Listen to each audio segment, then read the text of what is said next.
আসসালামু আলাইকুম রহমতুল্লাহি ওবরকাতুহু। সম্মানিত দর্শক, আজকের যে শিরোনাম, এই শিরোনামটি আপনাদের যে কোনো মানুষের কাছে খুব আশ্চর্য বলে মনে হবে। ডক্টর মোহাম্মদ ইউনূস এখন ক্ষমতাতে নেই। তিনি ক্ষমতা হস্তান্তর করেছেন। বাংলাদেশে তারেক রহমান সাহেবের শাসন চলছে, সংসদীয় গণতন্ত্র শুরু হয়েছে। বিএনপি সরকার গঠন করেছে বিরোধী দল ১১ দলীয় ঐক্যজোট জামাতের নেতৃত্বে। এটা ধ্রুব সত্য। বিএনপির ক্ষমতা এখন প্রশ্নাতীত। তারা যেখানে হাত দিচ্ছে স্বর্ণ ফুলছে, প্রধানমন্ত্রী যেখানে যাচ্ছে সেখানে চাঁদের হাট বসছে। তিনি হাত নাড়ালে মানুষ হেসে দেয়, তিনি কারো দিকে তাকালে সেখানে আনন্দের বন্যা বয়ে যায়। তিনি গাড়ির গ্লাস নামালে বর্ষার আতর গোলাপের সুবাস আমাদের সমাজে ছড়িয়ে পড়ে। তিনি যা কিছু করছেন সবই শিরোনাম, হাঁটছেন সংবাদ শিরোনাম। তার কন্যাকে নিয়ে কোথায় যাচ্ছেন, তার কন্যা খেলা দেখতে যাচ্ছেন, তার স্ত্রী দেশের বাইরে যাচ্ছেন, কবর জিয়ারত করতে যাচ্ছেন, এগুলো সব এখন সংবাদ শিরোনাম। আমাদের দেশের মানুষের মধ্যে যে প্রচলিত রাজনীতির প্রতি আনুগত্য, যেটাকে বলা হয় এজাহারে তাজাল্লুল, এর প্রেক্ষিতে সবাই এখন বিএনপির বাইরে অন্য কোনো চিন্তা করতে পারছেন না। সবার ধারণা 2041 সন পর্যন্ত বিএনপি ক্ষমতায় থাকবে এবং তারেক রহমান সাহেব যতদিন জীবিত আছেন তিনি ক্ষমতায় থাকবেন। তাহলে তার বয়স যদি এখন ৬২ বছর হয়, তাহলে ১০০ বছর যদি তার হায়াত আল্লাহ থাকেন, তাহলে আরও ৩৮ বছর তিনি প্রধানমন্ত্রী থাকবেন। তারপর তার স্ত্রী যদি ইচ্ছা করেন তিনি হবেন, তা না হলে তার কন্যা জায়মা রহমান হবেন। এটা হলো মানুষের সাধারণ বোধ এবং বুদ্ধি, এবং এটাই আমাদের দেশে হয়ে থাকে যে ক্ষমতার যে বৃত্ত এবং বলয় আছে এর বাইরে মানুষ চিন্তা করতে পারে না। মানুষের আমাদের দেশের আরেকটা চরিত্র হলো যে আপনার বাড়ি আছে, গাড়ি আছে, টাকা আছে, পয়সা আছে, স্বাস্থ্য আছে, জ্ঞান বুদ্ধি সব কিছু আছে, কিন্তু আপনার কোনো মূল্য নেই যদি না আপনি কোনো সরকারি চাকরি না করেন, যদি কোনো সরকারি কর্মকর্তার সঙ্গে আপনার বন্ধুত্ব না থাকে, যদি মন্ত্রী এমপিদের সঙ্গে, প্রধানমন্ত্রীর সঙ্গে, রাষ্ট্রপতির সঙ্গে আপনার সম্পর্ক না থাকে, অথবা আপনি নিজে যদি এগুলো না হন, তাহলে আল্লাহ আপনাকে যত গুণাবলী দিয়েছেন কোনো গুণকে আমাদের এই দেশের মানুষ মনে করে না। আমাদের দেশে রাষ্ট্র ক্ষমতাকে দেশের মানুষ মনে করে সবচেয়ে বড় সফলতা। এখন রাষ্ট্র ক্ষমতা আপনার আছে, আপনি চোর হন, ডাকাত হন, ব্যাংক লুটেরা হন, জেনাকারী হন, ব্যভিচারী হন, অন্যের হক নষ্ট করেন, এগুলো কোনো বিষয়ই না। আপনি এমপি হয়েছেন আপনার কাছে দোয়া নেওয়ার জন্য, ফু নেওয়ার জন্য, আপনি কারোটি মাথায় হাত বুলিয়ে দেবেন, এর জন্য মানুষ লাইন ধরে আপনার পিছনে ঘুরবে। আপনার বগল থেকে গন্ধ আসে, পায়ের নখ পচে গেছে, জুতা খোলা যায় না। আপনি যদি বায়ু ত্যাগ করেন তাহলে ৩-৪ গ্রামের লোকজন অসুস্থ হয়ে পড়ে, পশু পাখির মধ্যে কান্নার রোল পড়ে যায়।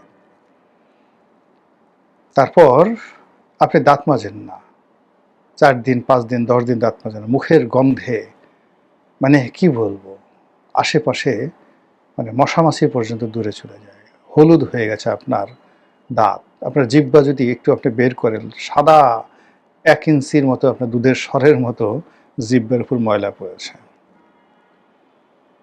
তারপরেও আপনি খেতে বসছেন, আপনি একটু মাংস খেলেন, ওখান থেকে একটা কামড় দিয়ে হাড্ডির একটা অংশ আশেপাশের একজন কাউকে দিলেন, সে তখন বলবে জীবনে এর সাথে আর কোনো প্রাপ্তি নেই। খাবার টেবিলে পোলাও কুরমা খেতে বসছেন আর আপনি একের পর এক বায়ু ত্যাগ করছেন, আশেপাশের লোকজন বলবে আহা, জীবনে এত আতর, গোলাপ, scent, perfume, the perfume of Paris জীবনে দেখেছি, হুজুরের বায়ুর মতো এত আরামদায়ক বায়ু আর কেউ নেই। এই হলো রাজনীতিকে কেন্দ্র করে, রাজনৈতিক ক্ষমতাকে কেন্দ্র করে আমাদের আধিক্ষেত্তা। আমরা ক্ষমতাধরদের কাছে সব বিসর্জন দিই, নিজের ইজ্জত, আব্রু, পরিবার, পরিজন। এমনকি অনেকে নিজের স্ত্রী কন্যাকে ক্ষমতাধরদের প্রমোদ বালিকা রূপে তাদের বিছানায় পৌঁছে দিয়ে বাইরে আবার পাহারাদার হিসেবে বসে থাকে, যেন কেউ হুজুরকে ডিস্টার্ব না করে। তো এই ক্ষমতা, এই কারণে মানুষ ক্ষমতায় যেতে চায়, এই কারণে মানুষ ক্ষমতা ছাড়তে চায় না, এই কারণে মানুষ ক্ষমতাকে নিয়ে স্বপ্ন দেখে, আর এটা নিয়ে মানুষ অনার সৃষ্টি হয়। অথচ পৃথিবীর ইতিহাসে সবচেয়ে হাজার হাজার বছর ইতিহাসে সমাজ তখনই সভ্য হয়েছে যখন যে সমাজে দার্শনিকদেরকে, জ্ঞানী গুণীদেরকে সবচেয়ে বেশি মূল্যায়ন করা হয়েছে, ব্রাহ্মণরা যেখানে শ্রেষ্ঠতর হয়েছে, কবি সাহিত্যিকরা, জ্ঞানী গুণীরা যেখানে শ্রেষ্ঠতর হয়েছে, অলি আল্লাহ গাউস কুতুবরা যেখানে শ্রেষ্ঠতর হয়েছে, ওই সমাজ, ওই রাষ্ট্র, ওই দেশ, ওই কাল ইতিহাসে অমরত্ব লাভ করেছে। আর আমি যে কাহিনী বললাম, এই কাহিনী যেখানে আছে সেখানে উগান্ডা হবে, বুরুন্ডি হবে, আমাজনের জঙ্গল হবে, সাহারার মরুভূমির সেই যে অসভ্যতামি, সেই রাজ্যে শুরু হয়ে যাবে। আমাদের দেশে যেন এই ঘটনাগুলো না হয়, এই জন্য আল্লাহর কাছে পানাহা চাই। যেটা বলছিলাম, ডক্টর মোহাম্মদ ইউনূস ক্ষমতা ছেড়ে চলে গেছেন, কিন্তু তার আচার আচরণ দেখে মনে হচ্ছে তিনি আবার ক্ষমতা আসতে চান। তিনি অনেক মেহনত করে, কষ্ট করে সেই যমুনাতে এসেছেন জনাব তারেক রহমান সাহেবের সাথে দেখা করার জন্য। এখনো পর্যন্ত তিনি এসএসএ প্রোটোকল পাচ্ছেন,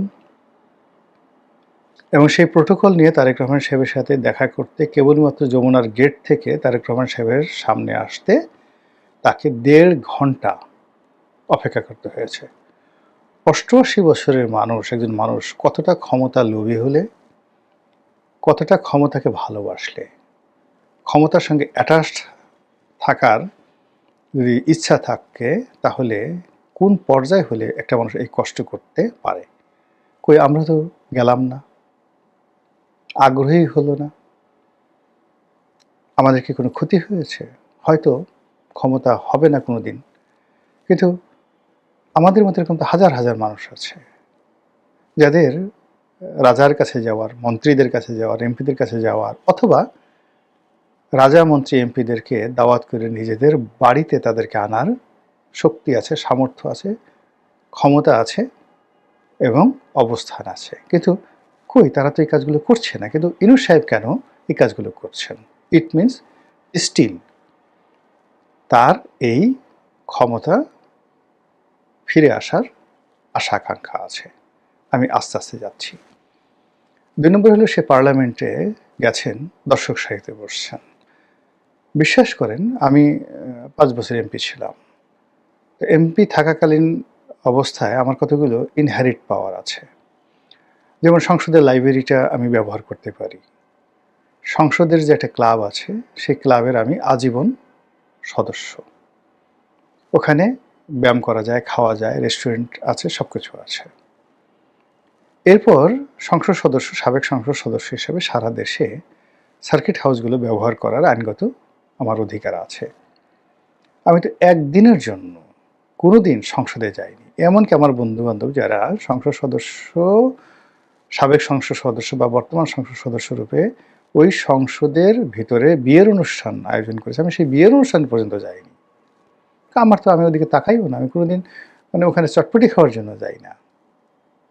কি হয়ে বলেন তো? কিন্তু তাকে এই সংসদ অধিবেশনে আসতে হয়েছে। তিনি যেখানে কয়দিন আগে তার কাছে গিয়ে সব রাজনৈতিক দলগুলো হুমড়ি খেয়ে পড়তো, আর তিনি এখন দর্শক সারিতে বসে সংসদ অধিবেশন তাকে দেখতে হচ্ছে। তার বয়স এখন প্রায় 90 বছর। এই 90 বছর মানুষ কি করে? আল্লাহ বিল্লাহ করে, জিকির করে, আজকার করে, পরকালের কথা চিন্তা করে, নিজের অপরাধের কথা চিন্তা করে, বিনয়ী হয়। আর তিনি এখন জাপান ভ্রমণ করছেন, আর প্রতিদিন কার সাথে তার কি বৈঠক হচ্ছে সেগুলো ইংরেজিতে লিখে ফেসবুকে দিয়ে বেড়াচ্ছেন। তিনি যখন অন্তর্বর্তীকালীন সরকারের প্রধান ছিলেন, তখন তার ফেসবুকে একটা স্ট্যাটাস দিলে এখন তারেক রহমান সাহেবের যেভাবে হাজার হাজার লক্ষ লক্ষ লাইক পড়ে, ওইভাবে পড়তো। এখন আমার যে লাইক কমেন্ট আছে তার 10 ভাগের 1 ভাগেরও ডক্টর মোহাম্মদ ইউনূসের হয় না। তারপর তার না আছে লজ্জা, না আছে বোধ, সে করে যাচ্ছে। কেন সে জাপান গেল, কী কারণে গেল? এই বয়সে এই শরীর নিয়ে তো তার যাওয়ার কোনো দরকার ছিল না। এই গেল এক। মানে ইট মিনস তার মুভমেন্ট দেখে মনে হয় যে সে ক্ষমতাকে ভালোবাসে, ক্ষমতা তার খুবই পছন্দ, ক্ষমতার সাথে থাকতে ভালো লাগে তার, এবং দেশি বিদেশি ক্ষমতাধরদের সাথে তার যে দহরম মহরম সম্পর্ক, এটি তিনি উপভোগ করেন। এ গেল এক পার্ট। দ্বিতীয় পার্ট হলো, যে রয়্যাল বেঙ্গল টাইগার একবার মানুষের মাংস খেয়েছে, সে আর অন্য মাংস খেতে চায় না। তা ক্ষমতালোভী মানুষ যারা একবার ক্ষমতা পেয়েছে, পরবর্তীতে